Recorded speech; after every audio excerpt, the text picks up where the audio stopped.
నమస్తే, welcome to Leo Sunday special debate.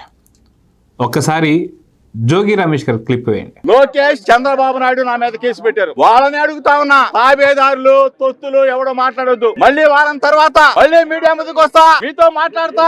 లేదు కాదు కూడదు, దుర్గగుడికి రాను, తిరుమలకి రాను, లేకపోతే అక్కడికి రాను, ఎక్కడికి రానంటే తప్పదు. చంద్రబాబు నాయుడు ఇంటికి వెళ్ళాల్సి వస్తుంది. మళ్ళీ చూశారు కదా, వాస్తవానికి ఇలా చేయొచ్చా?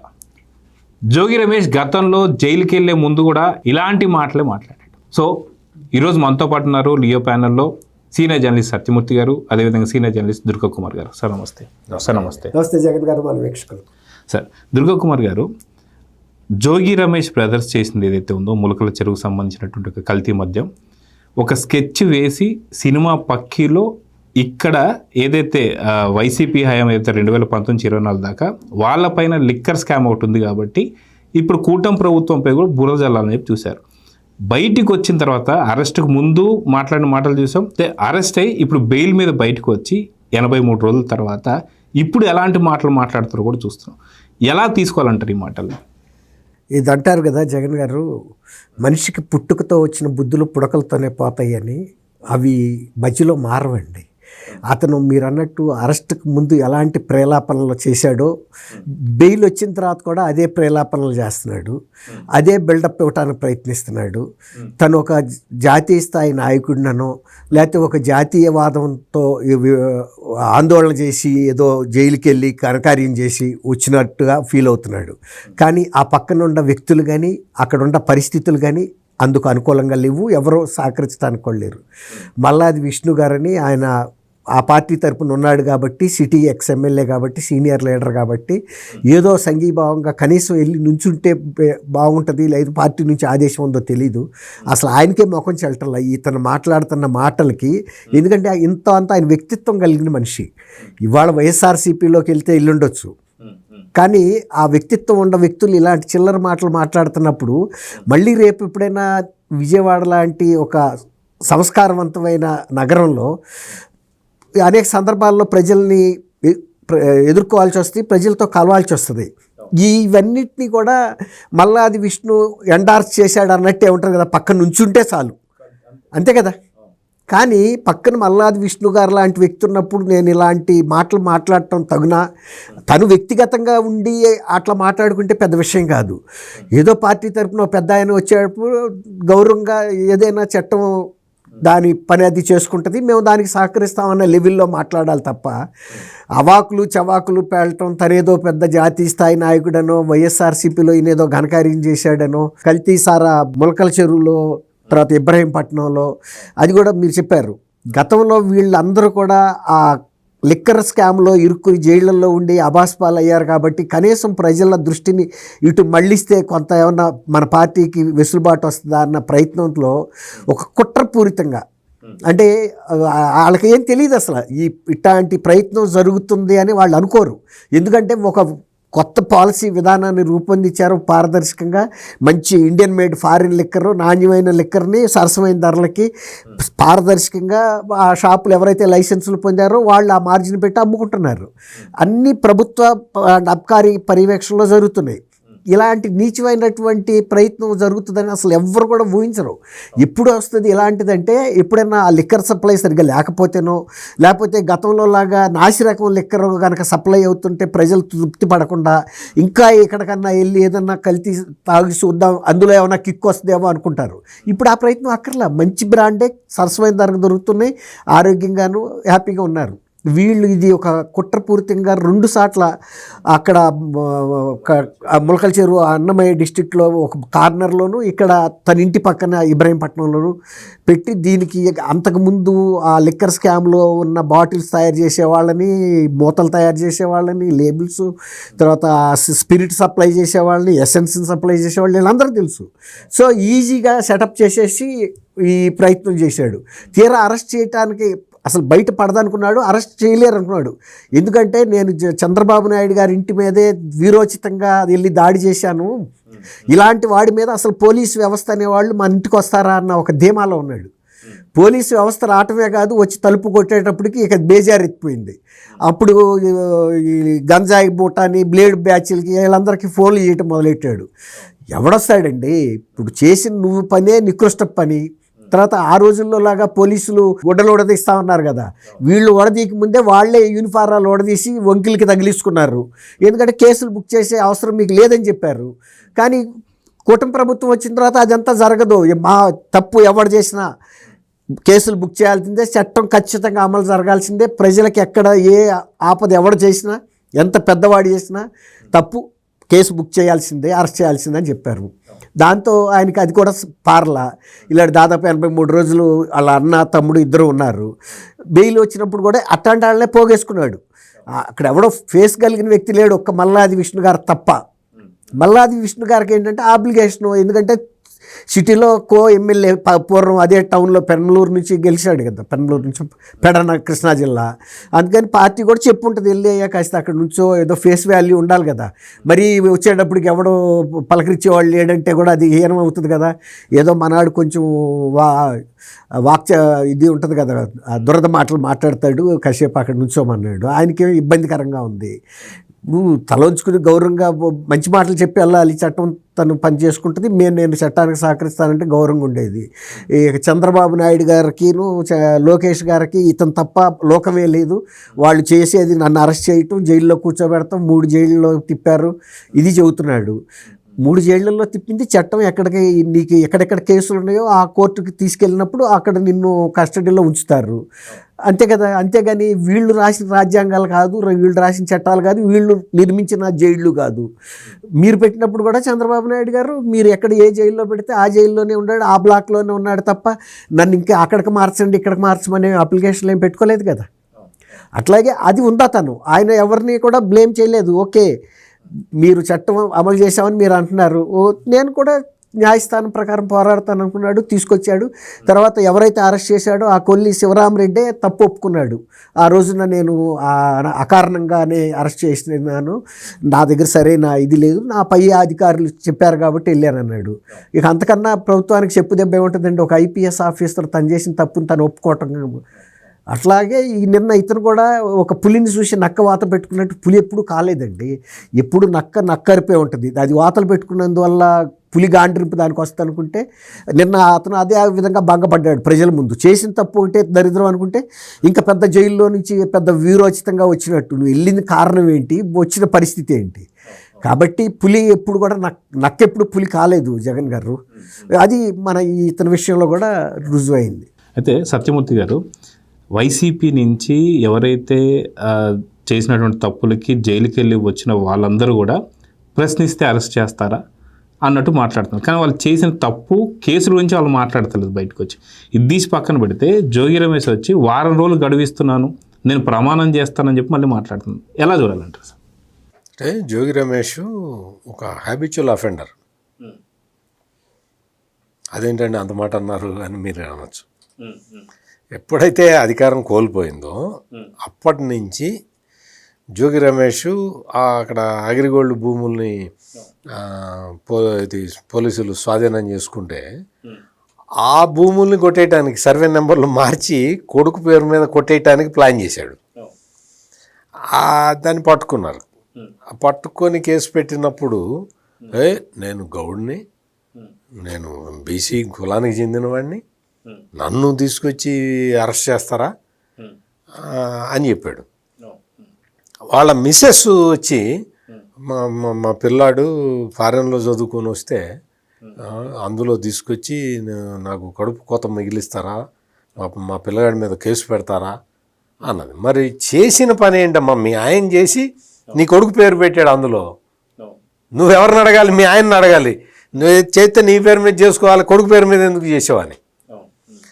అది అయిపోయిన తర్వాత ఈ ములకల చెరువు మద్యం కేసు వస్తే, ఈ ములకల చెరువు మద్యం కేసు ఇది నిజంగా ఈ కూటమి ప్రభుత్వం మంచి ప్రభుత్వం కాబట్టి ఇంకా ఏదో కేసు పెట్టి ఏదో చట్ట ప్రకారం పోతున్నది. కానీ మామూలుగా అయితే ఈ ములకల చెరువు మద్యం కేసు ఎంత సీరియస్ కేసు అంటే, ఈ మద్యం నకిలీ మద్యాన్ని తయారు చేసి కల్తీ మద్యాన్ని దాన్ని మార్కెట్లోకి పుష్ చేసి ప్రజలందరూ దాన్ని తాగేలాగా చేసి ప్రభుత్వాన్ని, కూటమి ప్రభుత్వాన్ని కోల్చటానికి జగన్మోహన్ రెడ్డి ఆధ్వర్యంలో చేసిన కుట్ర ఇది. అంటే గవర్నమెంట్ని ట్యాపుల్ చేయటానికి చేసిన కుట్ర మొత్తం. అంటే ప్రజల్లో ఒక తిరుగుబాటు తీసుకొచ్చి ఆ తిరుగుబాటుతోటి ప్రభుత్వం కూలిపోయేలాగా చేద్దామన్న ఒక దురాశతోటి చేసిన కుట్ర. ఈ కుట్రని ఎప్పుడైతే ఈ కుట్రని ఎట్లా తీసుకొచ్చాడు ఈ జోగి రమేష్ బయటికి, మొత్తం తయారు చేయించింది అతనే, డబ్బులు ఇచ్చి తయారు చేయించాడు, మొత్తం తయారు చేయించి మార్కెటింగ్ చేయించాడు. ఇబ్రహీంపట్నంలో ఉన్నది ములకల చెరువులో తయారు చేసిన నకిలీ మద్యానికి గోడౌను. ఇతను ఆ గోడౌన్ దగ్గరికి వెళ్ళాడు. వెళ్ళి రా చూపిస్తా, రా చంద్రబాబు రా చూపిస్తా, ఇక్కడ నకిలీ మద్యం ఉందని చెప్పి ఓ పెద్ద డ్రామా ఏకపాత్రాభినయం వేశాడు. అది చూసిన వాళ్ళందరికీ డౌట్ వస్తుంది, ఇదేందో ఈయన పెట్టినట్టే ఉంది, లేకపోతే ఇతనికి ఎట్ట తెలుస్తుందని. అంత డ్రామాలు ఆడాడు, చేశాడు, అంతా అయిపోయింది. గవర్నమెంట్ కేసు పెట్టింది. తగిన సాక్ష్యాలు ఆధారాలు లేకపోతే 83 రోజులు జైల్లో ఉంచడం సాధ్యమవుతుందా? ప్రైమా ఫైసీ లేకపోతే జైల్లో ఉంచింది ఎవరు? రిమాండ్ ఇచ్చింది ఎవరు? కోర్టు కదా. పోలీసులు తీసుకెళ్ళి లాకప్లో పడేసి ఉంచారా 83 రోజులు?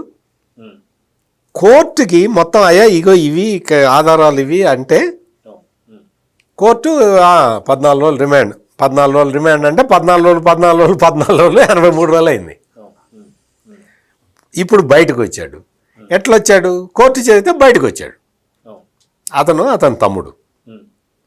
అంటే నీకు న్యాయపరంగా, ధర్మపరంగా, చట్టబద్ధంగా కూటమి ప్రభుత్వం చర్యలు తీసుకుంటూ ఉంటే వీళ్ళకి అలుసు అయిపోయింది. ఎట్లా చేయాలి అంటే జగన్మోహన్ రెడ్డి అప్పట్లో అరెస్టులు చేయించేవాడే, అట్లా చేస్తే వీళ్ళకి సమ్మగా ఉంటుంది. ఇప్పుడు వచ్చి నేను కనకదుర్గ దగ్గర నేను అది వెలిగిస్తాను, ఊరా ప్రమాణం చేస్తాను అంటున్నాడు. ఆల్రెడీ చేసావుగా నువ్వు.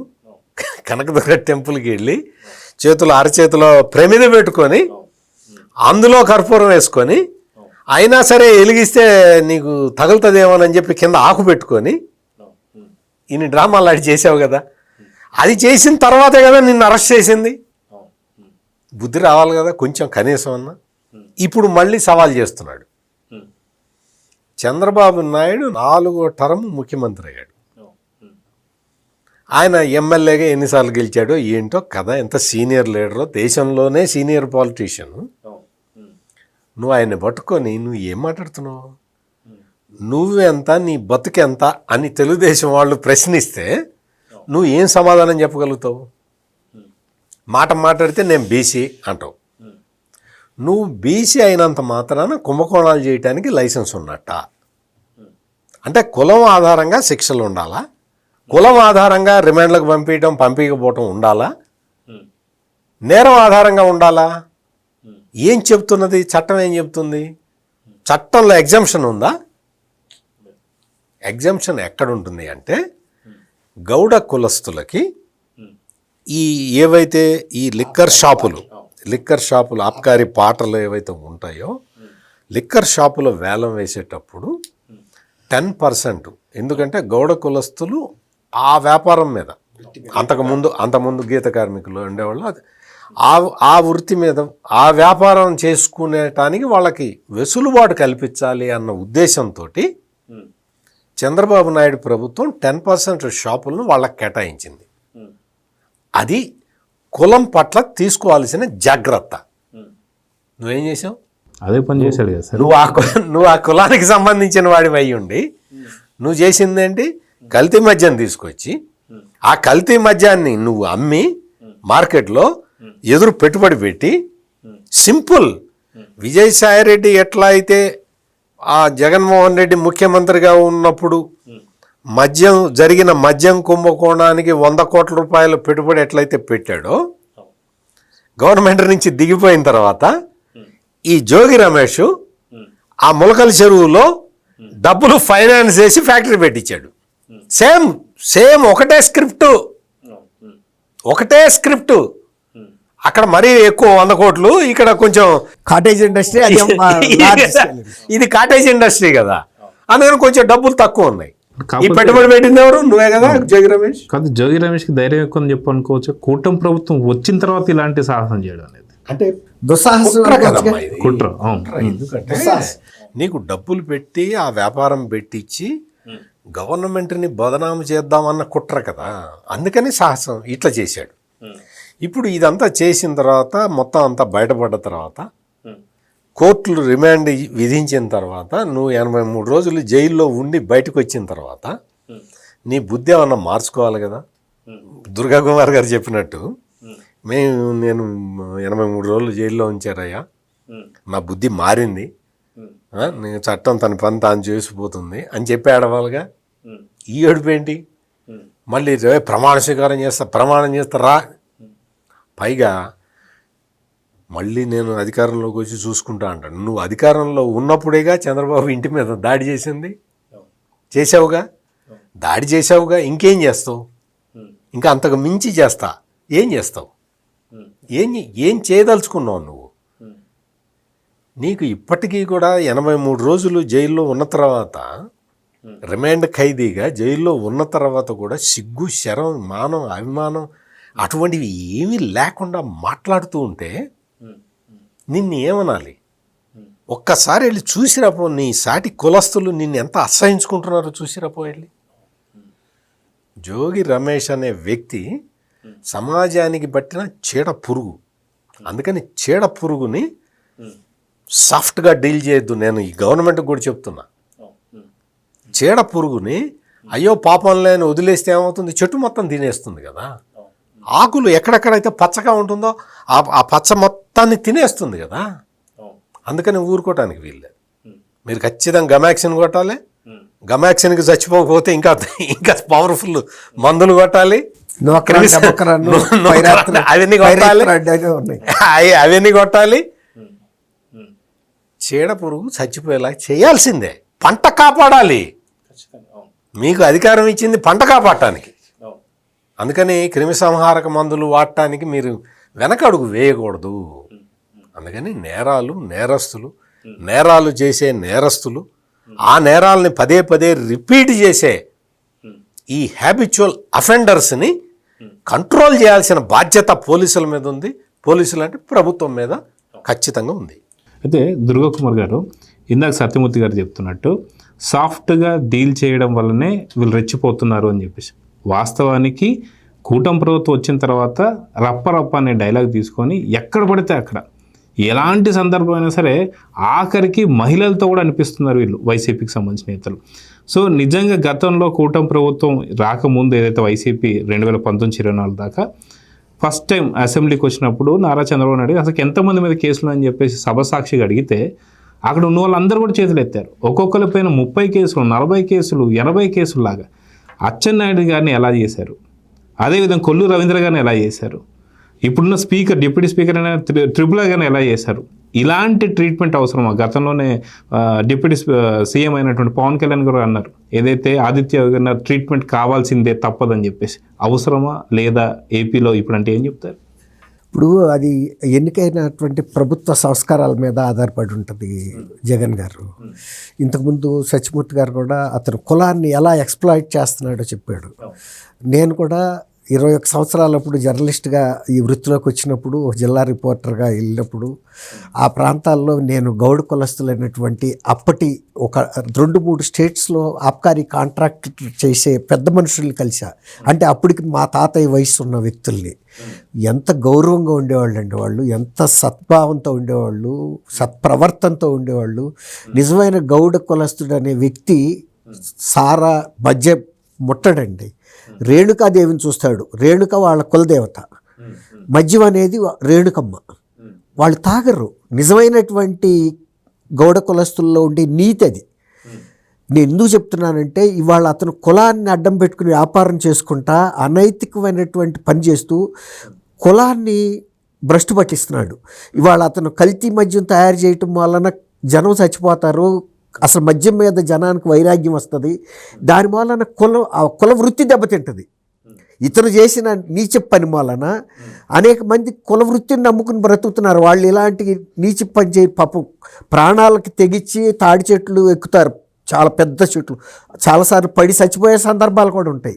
చాలా పేద కుటుంబాలు బతుకుతున్నాయి. నువ్వు పెద్ద పెద్ద బంగ్లాలు కట్టుకున్నావు, కార్లు కొనుక్కున్నావు, నీకు పెద్ద మంత్రులు పదవులు చేసావు, ఎవరో ఒక ప్రతిపక్ష నాయకుడి ఇంటి మీద దాడి చేయడానికి వెళ్ళి అది అడ్డం పెట్టుకుని, తర్వాత యాగ్రిగోల్డ్ భూములు కొన్నావు. ఇలా నువ్వు విస్తరించుకుంటా నీకు ఇంకా కులం ఎక్కడుంది? సారీ కొట్టేశాడు, అదే ఆ మోసం. తర్వాత కొడుకు పేరు మీద రాస్తే ఆ ప్రతివ్రత శిరోమణి భార్యమణి, నా కొడుకు అమెరికాలో చదివి వస్తే వాళ్ళు అమెరికాలో వెళ్ళి ప్రతి వీధిలో ఒక 6 పిల్లలు 10 మంది పిల్లలు కూడా చదివి వస్తున్నారు. చదివి వచ్చినందుకు ఆ అమెరికా వెళ్ళి వచ్చిన విలువ కాపాడుకోవాలి కదా. భర్త కూడా కొడుకు మీద ఎందుకు రాయాలి అన్నట్టు తన పేరు మీద రాసుకుంటే అరెస్ట్ అయితే ఆయన వెళ్తాడు, కొడుకు రాదు కదా. తెలుసు వాళ్ళు చేసిన తప్పు. మనం ఒక సర్వే నెంబర్లో కొన్నా ఇంకో సర్వే నెంబర్ మీద దృష్టి పెట్టుకునే కొన్నారు వాళ్ళు, అదే ఆక్రమించుకున్నారు. అయితే ఏంటంటే 30 ఏళ్ల పాటు జగనన్న పవర్లో ఉంటాడు కాబట్టి ఇంకా మన పట్టుకునేది ఎవడనుకున్నాడు. కానీ భూ సురక్ష పథకం ఎట్లయినా అయిపోయేది, కానీ అది జరగల. అట్లా గౌడు కులాన్ని ఒక తాకట్టు పెట్టి తన సొంతానికి జేబులు నింపుకుంటే, ఇలాంటి కల్తీ పని చేస్తే వృత్తి దెబ్బతింటుంది. వృత్తిని నమ్ముకున్న వాళ్ళు ఏమో వాళ్ళు భూ కబ్జాదారులు కాదే, లేకపోతే నీలాగా రాజకీయాలు చేసి ఎక్కడ చెమ్మ వచ్చినా వెళ్ళి చంద్రబాబు చంపాడని చెప్పి ఇప్పుడు ధర్నాలు చేసి మంత్రి పదవులు పొందో, లేకపోతే గనులు దోపిడీ చేసో ఇలాంటివి చేయలేరు కదా. వాళ్ళు చేయరు కూడా. నేను చెప్పా కదా, రాజాగౌడ్ అని ఆయన చూస్తే సద్బ్రాహ్మణులాగా ఉంటాడు. చక్కటి సింపుల్ ఖాదీ సిల్క్ లాల్చి, చక్కటి ఒక మంచి ఒక లేత గులాబీ రంగు పంచె. అంటే వాళ్ళు ఆ వ్యాపారం చేసినా కూడా అది ఒక ధర్మంగా చేసుకున్నారు తప్ప అది అరాచకం కోసం చేయలే. ఆ వృత్తిని వ్యాపారంగా ఒక దైవంగా చేశారు. ఆయన తెలంగాణ ప్రాంతానికి చెందిన వ్యక్తి అండి. కరీంనగర్, నిజామాబాద్, తర్వాత కర్ణాటక ప్రాంతంలో, మహారాష్ట్ర ఈ ఆబ్కారీ కాంట్రాక్ట్స్ని అది ఒక ధర్మం, అంటే ఒక యజ్ఞంలాగా చేశాడు. అంతేగాని నేను ఇంత జిల్లాలు చేస్తున్నాను. అట్లాగే నిజామాబాద్లో కూడా కాంగ్రెస్ పార్టీ తరఫున ఒక ప్రముఖ ఎంపీ కూడా చేసేవాడు అండి. వీళ్ళు మాగంటి రవీంద్రనాథ్ వీళ్ళంతా కూడా పెద్ద పెద్ద ఆబ్కారీ కాంట్రాక్టర్స్. కానీ వాళ్ళు ఎంత నీతిగా అంటే ఎంతవరకు అంతవరకే, అంతే తప్ప ప్రభుత్వాల్లో జోక్యం చేసుకోవటాలు కానీ అవన్నీ ఉండేవి కాదు. తర్వాత ఆయన మంత్రిగా కూడా అయ్యాడు. మంత్రిగా అయిన తర్వాత కూడా ఇక ఆయన దాని నుంచి దూరంగా వచ్చేసాడు. ఇక మళ్ళీ సిండికేట్ ఉంటుంది కదా, తను బయటకు వచ్చేసాడు. ఇక నేను ప్రజా జీవితంలో జిల్లా పరిషత్ చైర్మన్ అయ్యాడు ఫస్ట్. ఇక అప్పుడు నుంచి కూడా ఇక ఆయన ఆ సిండికేట్ నుంచి బయటకు వచ్చాడు. దాన్ని మిక్స్ చేయకూడదు. ఇప్పుడు ఈయన చేస్తుంది ఏంటి, నేను మంత్రిగానే ఉంటాను, ఇలాంటి పని నువ్వు చేస్తుంది ఏమైనా సక్రమ బిజినెస్సా పని అట్లా తీసుకోదలుచుకుంటే ఎక్కడన్నా ఆబ్కారీ బ్లాకులు పాడుకోవచ్చు నీ బిజినెస్ కోసం. ఈ ఒక ప్రభుత్వాన్ని కుట్ర చేసి పడగొట్టి మళ్ళీ మేమే అధికారంలోకి రావాలని చేసే ప్రయత్నం ఉందో చూసారా.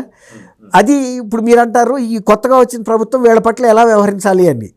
ఎలా వ్యవహరించాలంటే వాళ్ళు చట్టం మేరకే వెళ్తున్నారు. చట్టం కనుక దుర్వినియోగం చేసి పోలీసులు కనుక మీరు వాళ్ళ కీళ్ళు మక్కిలు ఇరగదీసేసేయండి, పనికి రాకుండా చేసేయండి అని చెప్తే చేస్తారు. చేసిన తర్వాత మళ్ళీ రేపు ఏ ప్రభుత్వాలు శాశ్వతాలు కాదు. రేపు మళ్ళీ కొత్తగా వచ్చిన ప్రభుత్వాల ముందు ఆ పోలీస్ అధికారులు దానికి బలి కావాల్సి వస్తుంది. ఇంతకాలంలో ఇప్పుడు ఆంధ్రప్రదేశ్ ఏర్పడిన తర్వాత ఎప్పుడు ఐఏఎస్ ఐపీఎస్ అధికారులు ముఖ్యమంత్రులు చెప్పిన పనులు చేసి జైలుకి వెళ్ళింది రాజశేఖర్ రెడ్డి గారి టైంతోనే మొదలైంది. ఆ తర్వాత ఇప్పుడు జగన్మోహన్ రెడ్డి గారి హయాంలోనే జరిగింది. మిగిలిన అందరూ గతంలో కాంగ్రెస్ ప్రభుత్వ ముఖ్యమంత్రులు అలాంటి పనులు వాళ్ళతో చేయించలేదు. కాంగ్రెస్ ఏతర ప్రభుత్వంగా వచ్చిన రామారావు గారు కానీ చంద్రబాబు నాయుడు గారు కానీ చేయించలా. ఎందుకంటే వాళ్ళు మన బిడ్డలు లాంటి వాళ్ళు. వాళ్ళతో ఇలాంటి చట్ట వ్యతిరేకమైన పనులు చేస్తే రేపు వాళ్ళ కుటుంబాలు దెబ్బతింటాయి, వాళ్ళ ఉద్యోగ భద్రత దెబ్బతింటుంది అని అంత జాగ్రత్తగా ఆలోచించేవాళ్ళు. అట్లా కాదు, నువ్వు నా కోసం ఏదైనా ఆ ఫైల్ సంతకం పెట్టాల్సిందే, నువ్వు సావు ఏమన్నావు. దీని వల్ల డీజీపీ క్యాడర్ అధికారులు ఇవాళ వెళ్ళి ట్రిబ్యునల్లో కూడా న్యాయం పొందలేకపోతున్నారు. చేసిన తప్పులు రికార్డెడ్గా ఉన్నాయి. కిడ్నాపులు కూడా చేశారు. ఎవడో సుపారీలు తీసుకుని చేసే ఒక కిరాయి మూకలు చేసే పని పోలీస్ వ్యవస్థతో చేయించారు.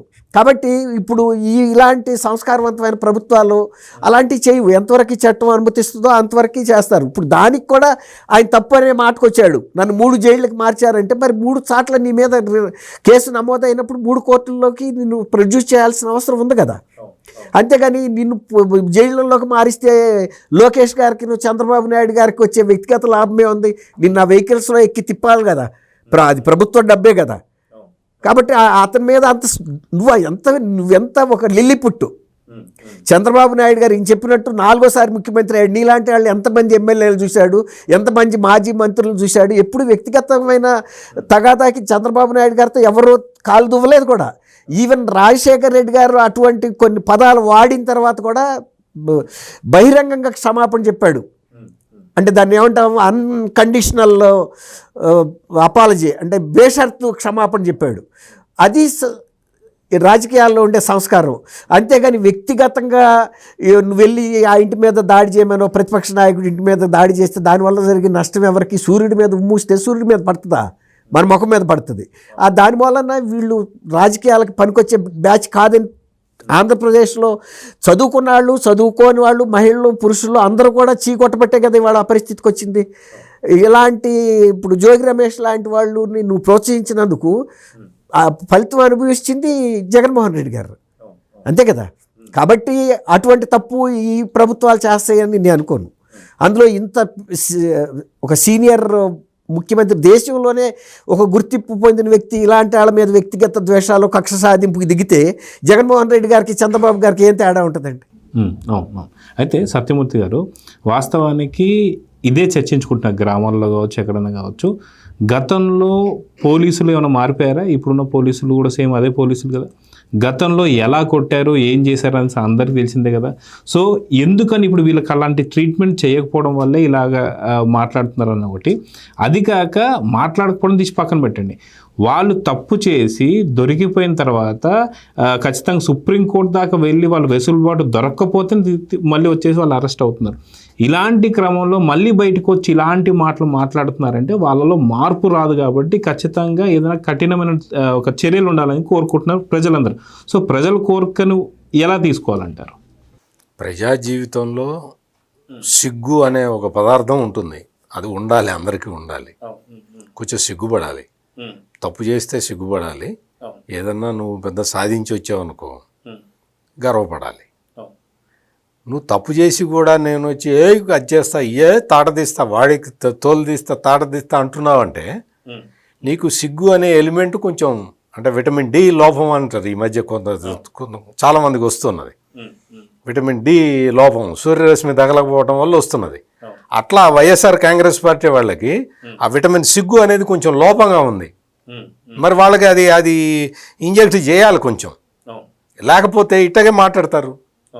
నువ్వేంటి, నువ్వు ఒక నేరం చేసి వచ్చి నువ్వు జైలుకి వెళ్ళి వచ్చి జైల్లో రిమాండ్ ఖైదీగా ఉండి నీకు బెయిల్ వచ్చింది, బయటకు వచ్చావు, బయటకు వచ్చి చూసుకుందాం అంటావేంటి? ఎక్కడికి రావాలి? నిన్ను కలవటానికి జైలుకి రావాలా? నిన్ను కలవటానికి జైలుకు రావాలా? ఎక్కడికి రావాలి? అందుకని ఇటువంటివన్నీ కూడా ఈ సిగ్గుమాలిన పనులు చేసుకుంటూ నువ్వు చంద్రబాబు నాయుడిని, లోకేష్ని తిట్టినంత మాత్రాన నువ్వేదో పెద్ద నిజాయితీ పరుడు అని ఎవరు అనుకోరు. ఇంటికి వెళ్ళి నీ ఫ్యామిలీ మెంబర్స్ని అడిగినా కానీ నువ్వు నిజాయితీ పరుడు రా అని ఎవడు అంటావు. అందుకని నీకు ఎందుకు వచ్చిన గోల ఇదంతా? ఒకసారి వెళ్ళావు, నువ్వు అధికారంలో ఉన్నప్పుడు నువ్వు ఏం చేయాలో అది చేసావు. చంద్రబాబు నాయుడు ఇంటి మీదకి వెళ్ళి అటాక్ చేసావు. ఎందుకు చేసావయ్యా అటాక్? నువ్వు అధికార పార్టీ ఎమ్మెల్యేవి కదా, అప్పటికి ఇంకా మంత్రి కాలేదులే. నువ్వు అధికార పార్టీ ఎమ్మెల్యేవి కదా, నీకు చంద్రబాబు నాయుడు ఇంటి దగ్గరికి వెళ్ళాల్సిన అవసరం ఏంటి అని అడిగారు. ఏం చెప్పాడు తెలుసా? చంద్రబాబు నాయుడు గారికి వినతి పత్రం ఇవ్వడానికి వెళ్ళానండి అన్నాడు. ఆయన ముఖ్యమంత్రి. అంత హోప్లెస్ ఆర్గ్యుమెంట్. అంటే ఆయన ఒక ప్రతిపక్ష నాయకుడు, అప్పట్లో ప్రతిపక్ష నాయకుడు, ఇతనేమో అధికార పార్టీలో ఉన్న ఎమ్మెల్యే, ఇతను వెళ్ళిట ఆయనకి మెమరాండం ఇవ్వడానికి వెళ్ళాట. అంటే ఎంత హోప్లెస్ మనుషులు వీళ్ళు, ఎంత అసలు సిగ్గు శరం అనే పదాలకి అర్థం తెలియకుండా ఎట్లా ప్రవర్తించారు అధికారంలో ఉన్న సమయంలో. వెళ్ళి అటాక్ చేసిన తర్వాత శభాష్ బాగా చేసావని చెప్పి నీకు మంత్రి పదవి ఇచ్చారు. ఓకే, నీకు మంత్రి పదవి వచ్చింది, అనుభవించావు కదా, అయిపోయింది. తర్వాత నువ్వు మాట్లాడిన మాటలు పబ్లిక్లో కానీ, అంటే బహిరంగ సభల్లో కానీ, అసెంబ్లీలో కానీ నువ్వు మాట్లాడిన మాటలు, తప్పుడు మాటలు, బూతులు మాట్లాడి జగన్మోహన్ రెడ్డి దగ్గరికి వెళ్ళి ఇట్లా శభాష్ అనమని చెప్పి భుజం పక్కన పెడితే ఆయన కూడా శభాష్ అనేవాడు. అంటే నువ్వు బూతులు మాట్లాడితే శభాష్ అనేవాడు. వెళ్ళి ఇట్లా భుజం పక్కన పెడితే శభాష్ బాగా ఇంకా మాట్లాడంటే ఇప్పుడు డిప్యూటీ స్పీకర్ ఉన్నాడు రఘురామకృష్ణరాజు గారు, ఆయన్నైతే నువ్వు అసలు పట్టుకొని నువ్వు ఆ బూతులు అంటే మనం చదువుకున్న వాళ్ళం, మనం ఆ బూతులు మనం మాట్లాడలేము. ఆ బూతులు మాట్లాడితే జగన్మోహన్ రెడ్డి అదే పబ్లిక్ మీటింగ్లో కూర్చొని అంటే ఇంకా తిట్టు అంటున్నాడు. ఏమి రాజ్యం ఇది? వీళ్ళు ప్రజాప్రతినిధులు? వీళ్ళ వ్యవహార శైలి ఏంటి? అదే ఒక వీడియో కూడా చూశాను సార్. ఆర్కే రోజా గారు ఏదో మాట్లాడుతున్న సందర్భంలో ఒక పెద్ద ఆయన వచ్చేసి జగన్మోహన్ రెడ్డి చంద్రబాబు తిట్టమంటున్నాడు అని చెప్పేసి డైరెక్ట్ గా వీడియో బయటకు వచ్చేసింది. చెప్తున్నాడు కేంద్ర మాజీ మంత్రి ఉమ్మారెడ్డి వెంకటేశ్వర తిట్టమంటున్నాడు, చంద్రబాబుని తిట్టు. అప్పుడు వివేకానంద రెడ్డి గారు హత్య జరిగినప్పుడు ఎన్నికల ప్రణాళిక చర్చలో కూడా ఉన్నాడు ఆయన. చంద్రబాబు నాయుడు తిట్టావు, ఏమైంది? 151 నుంచి మధ్యలో 5 పోయింది, 11 వచ్చింది. ఇప్పుడు మళ్ళీ జోగి రమేష్ తోటి వచ్చి తిట్టిస్తున్నావు, ఏమవుతుంది? 11లో 1 పోతుంది. అటా ఇటా సార్, ఎటు పోయినా ఒకటే కదా, ఉన్నది 2 అంకెలే కదా, ఒకటి ఏది పోయినా ఒకటే కదా మిగిలేది. ఎందుకు వచ్చిన గోల ఇదంతా కూడా? రాజకీయాల్లో ఉన్నప్పుడు కొంచెం డిగ్నిఫైడ్గా ఉండండి. మీరు ఓడిపోయారు, మీకు బాధ ఉంటుంది, కడుపులో బాధ ఉంటుంది. గెలిచి అధికారంలో ఉన్నప్పుడు కోట్లు సంపాదించుకున్నాం, ప్రతిపక్షంలో ఉన్నప్పుడు ఆ ఇన్కమ్ తగ్గిపోయిందన్న బాధ ఉంటుంది, ఏడుపు ఉంటుంది. ఆ ఏడుపును కడుపులో దాచుకోండి, అంతేగాని ఇటు వచ్చి బహిరంగంగా నేను చంపేస్తాం నరికేస్తాం అంటే ఏమవుతుంది? నీతోటి అవుతుందా? నీ వల్ల అవుతుందా? మళ్ళీ నువ్వు గెలుస్తావా? గెలిచే అవకాశం పోని నీకు జగన్మోహన్ రెడ్డి టికెట్ ఇస్తాడన్న గ్యారంటీ ఉందా? ఏ సీట్లో టికెట్ ఇస్తాడో చెప్పు, ఇప్పుడు చెప్పు. నువ్వు నీకే టికాణా లేదు. నువ్వు ఇట్లా తిట్టితే ఏమన్నా టికెట్ వస్తుందేమోనని కొంచెం తాపత్రయపడుతున్నావు. గతంలో చేసిన స్ట్రాటజీ ఎందుకు వచ్చిన గోల ఇవన్నీ కూడా? నీ మీద కేసు ఉంది, అది బలమైన కేసు. 83 రోజుల తర్వాత బెయిల్ వచ్చింది. శుభ్రంగా ఇంటికి వెళ్ళు, స్నానం చేసి కొత్త బట్టలు వేసుకుని పడుకో, నిద్రపో కొంచెంసేపు. నేను మళ్ళీ వచ్చి తొడగొడతా ఇది కొడతా అంటే తర్వాత మరి ఇంకేదైనా జరగచ్చు. ఒకసారి ఆలోచించుకో జోగి రమేష్, నీ మేలు కోరే చెప్తున్నాం మేము.